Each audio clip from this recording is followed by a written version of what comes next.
Okay, so the smaller of the farm sheds, these are the parts for it. You have a base, two walls, two end sections, some internal walls, some roof trusses if you like, some internal roof parts, and then the roof tiling sections. So what we're going to do is we're going to start by building up the base and then work up to the end. Now one of the things to check before you start is make sure that if there's any keyed pieces that they're pushed through. This is where your trusty paintbrush can come in handy. Just make sure that they're all cleared through.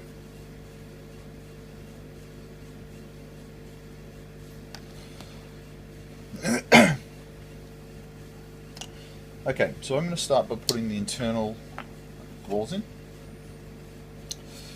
Now, with all laser cut things, we should always check how they're going to fit in before we glue them. So this section is going to go there. This wall is going to lock in here, right, and then this piece is going to join those two together. Okay, so just going to make sure that those holes are cleared.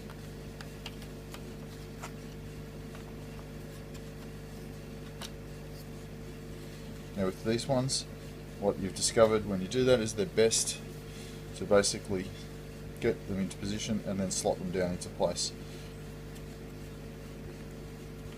So, off to the glue. And again, a little bit of glue across the bottom of this.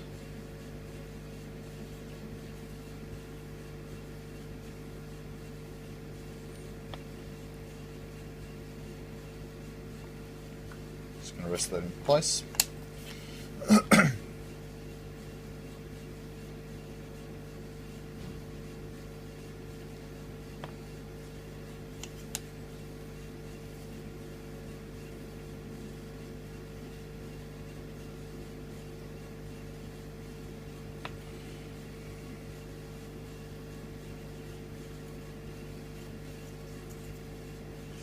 Put them in together.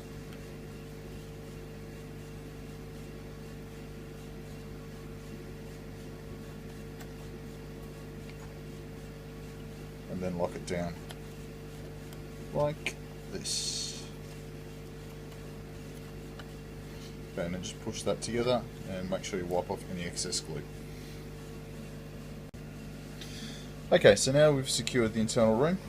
Just one of the things that I always stress, just make sure you use your old paintbrush to make sure there's no excess glue on the internal sections. I'm going to stick the end walls on. Now what I'm going to do is I'm going to work these two sides in first, right, then the final two sides in. That way I'll work so as you can watch what I'm doing on camera. Again, a few holes that need to be punched out here. Much easier to do it before you get the thing together. Okay, so a run of glue just down the side here. You can also put a small run across the bottom of the piece. So if you see, I've glued down here on the tongues and then across the bottom. Just going to leave that for a second. I'm going to put a quick run of glue across the bottom of this one. See across the bottom. And then just going to stand it up and lock the two things in on the corner.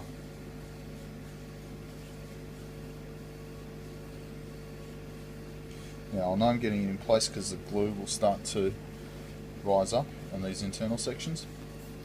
Just quickly put the other two pieces in.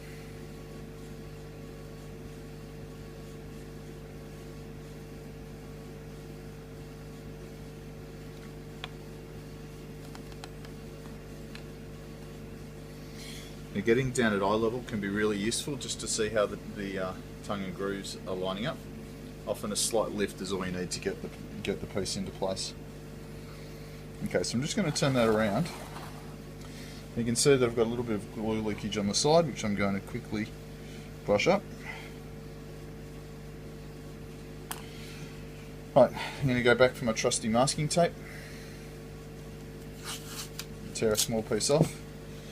Check that this corner is nice and snug, and then, oops, check that the corner is nice and snug, and then put the tape around it just to hold it in place while it dries.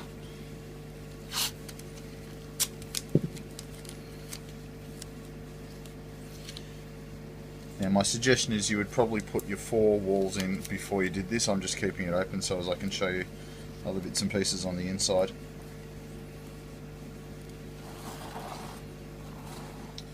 Okay, so again, there's a little bit of pooling glue there. I'm just going to give it a quick run over, right up those internals, and it's good. Now, with the front of this, there are 3 doorways on this piece here.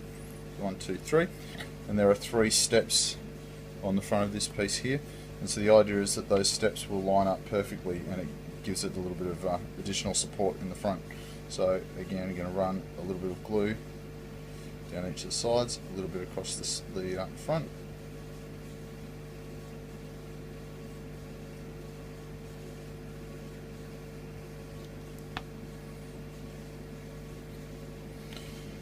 Now, I've also got these internal walls here, so it doesn't hurt to put a little bit of glue down those.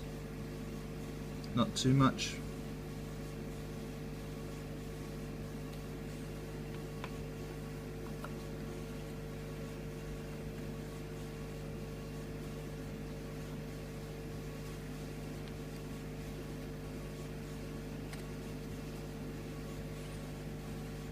You see it's nice and snug.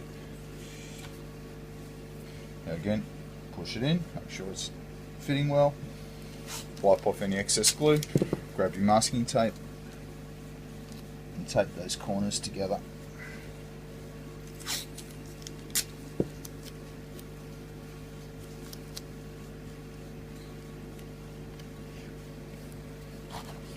And there we have it.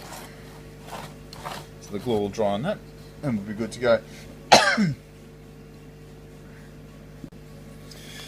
So the roofing system for these buildings has a kind of a 2-part support for it. Firstly, there are these roof supports here which basically fit into the base of the model. Now the idea of those is they provide some structure to help support the roof whilst giving you plenty of room to reach in and move figures around and do all those bits and pieces. There's 4 of them, so 2 at each end, right, and 2 in the middle. The 2 at the ends I would say essential. The 2 in the middle probably not so much. You could afford to remove one of those, so optionally you might take that one out. So you've got one support which is running over the top of the small room, right, and that way you've got plenty of room to get your hand in to these 2 sections without them interfering. For my model I'm going to put all 4 of them in, but you could leave one of them out if you wanted to. The 2 end ones actually butt up hard against the end wall. Right, so in terms of securing them, I want to have, pull those out, a little glue down in the spots or the recesses on the front and back walls.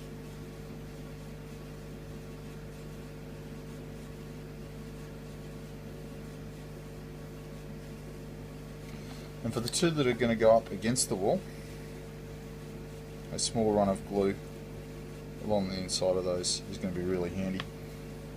Okay, so I'm just going to come along, just push that in, just check, just run your fingers down either side of them just to check that it's flush. I'm going to do the other end now because that'll allow me to get that in place without the internal ones cramping the sort of room. So I've got this, come along, slide it into place, line it up with the fingers, just check that it's nice and got a solid connection with the back wall. Now our roof is going to sit down on here, so we want to try and avoid having any excess glue there. So like always, come along and give it a quick wipe up.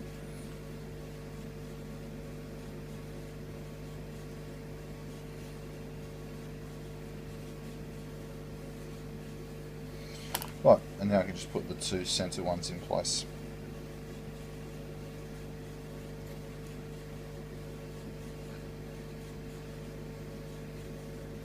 So again, I'm just giving it a quick wipe over on both sides with my fingers, making sure there's no excess glue running down there.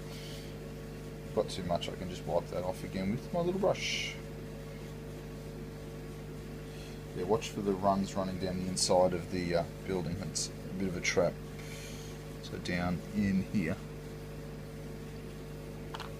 Okay, and that's the base of the building complete. So I'm going to put that over to one side and let it dry. Now I'll just bring out the roof. So the roof consists of these two sections here, which are locked together with these framing pieces. Now the framing pieces have got little nodules on them, which basically go into the little holes that are provided. They're locked down into place, or in place, just like that.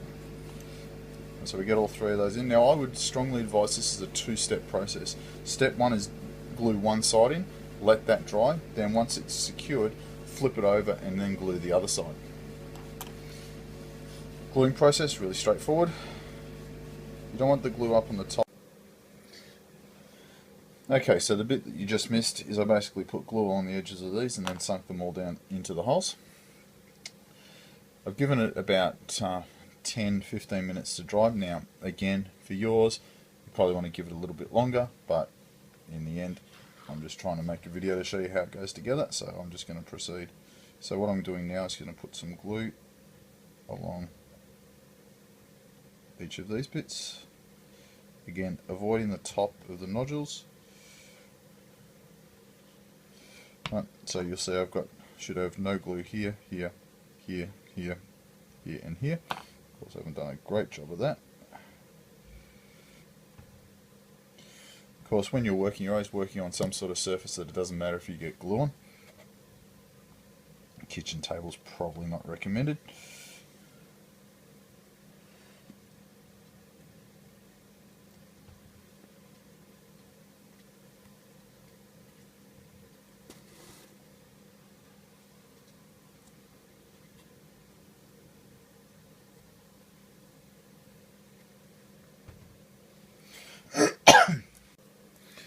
Okay, so once I've got those down, again standard trick with the old paintbrush.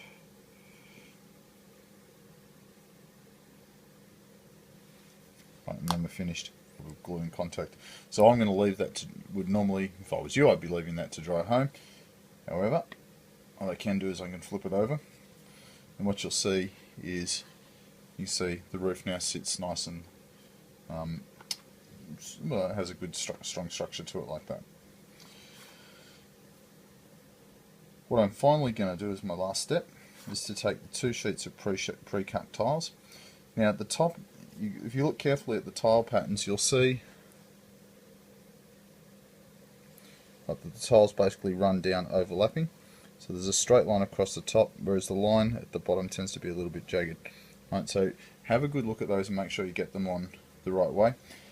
It won't matter too much, right, if you get them upside down, but it'll be one of those things that you'll notice for forever, right? And once they're stuck down, they're fairly difficult to remove.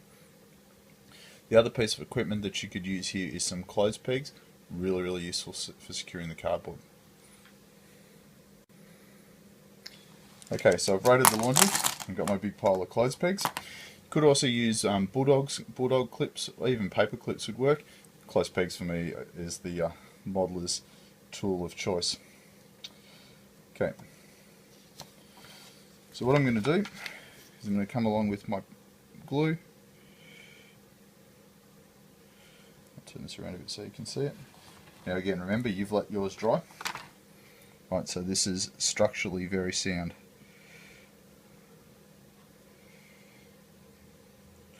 I'm just going to run some glue over that face. Now the critical bits are down in the corners.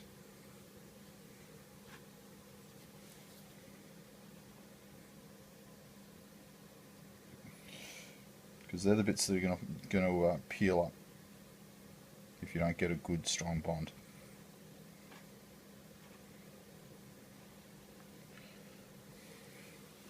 So whilst you can see, I'll put glue across the middle. The bit I'm most interested in is around the edges.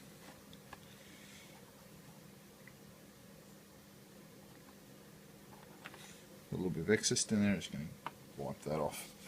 Okay, final check, make sure my tiles are lined up the right way. Then I'm going to place it over the top. Now you want it to be a fraction higher than the actual card underneath it. Now if you think about it like this, my two pieces are going to come up and join to form a ridge cap at the top. Right, so I want that to be just a fraction higher.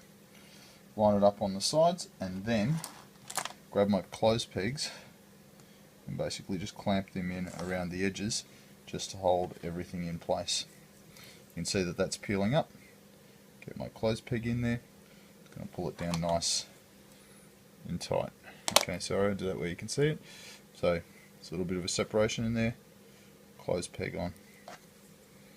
Again, see down here, it's a bit of separation. Again, squeeze it down. Pop off my excess glue. Clothes peg.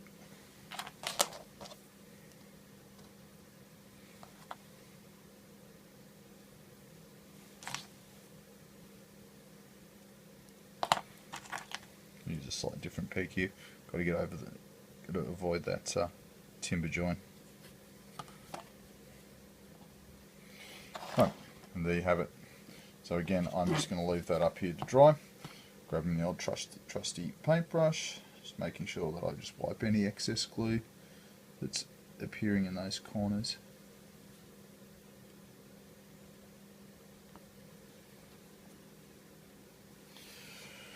Right, so again, I'm going to let that dry. Now remember, you've got 4 buildings that you're working on here, so you can actually do the roof steps in each of them. My only suggestion is make sure you keep the pieces that belong to the different sections separate. Okay, so again, give that 15-20 minutes. Okay, so here's our barn from before, and here's now our completed roof. So I've done both sides of that. Now I'm just going to come along and remove my masking tape.